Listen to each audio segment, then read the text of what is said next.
Now, a story of grit and determination. Frustrated over government apathy and red tapeism, villagers in Haryana's Sirsa district have constructed a bridge over the Ghaggar River through crowdfunding. They managed to collect 1 crore and finally build that bridge.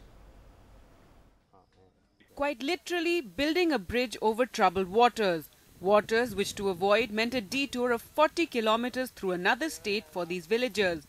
It was either that or struggling through the Ghaggar River to reach Sirsa town. पहले हमारे यहाँ पे बहुत सारी परेशानियाँ थी, क्या बताएं, जो कि यहाँ से पढ़ने वाले बच्चे थे, सुबह आते तो कभी तो किश्ती यहाँ से 2 गांव दूर थी, रात को छूट जाती थी, तो बच्चों की एब्सेंट लग जाती थी. They knocked on many doors from the late Devi Lal to current Chief Minister Manohar Lal Khattar in the past 40 years. But their dream of a bridge remained unfulfilled.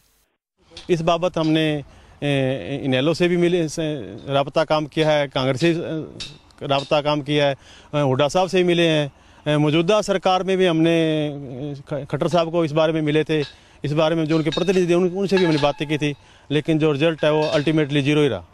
ये तो वोट लेने से पहले होता है, भी जनता की सरकार है, आपकी सरकार है, जो मांगोगे वो होएगा, लेकिन नहीं होता. मेरा तो सभी भाइयों ने जिन्होंने सहयोग किया है पुल बनाने में, उनसे यही गुजारिश है भी जो हमारे इलाके के या बाहर के नेता आते हैं यहाँ, उनका बाइकाट कर दिया जाए. Frustrated by government apathy, they decided to help themselves, and now their dream is a reality of steel and concrete.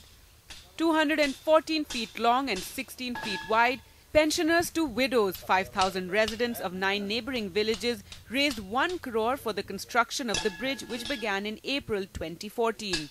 Now, as the bridge is about to be complete, the disillusioned villagers have decided they will not allow any VIP or politician to use the bridge, which is quite literally a bridge of the people, by the people and for the people. With Rajinder Sandhu in Sirsa and Anand Patel in Chandigarh, Gargi Rawat for NDTV.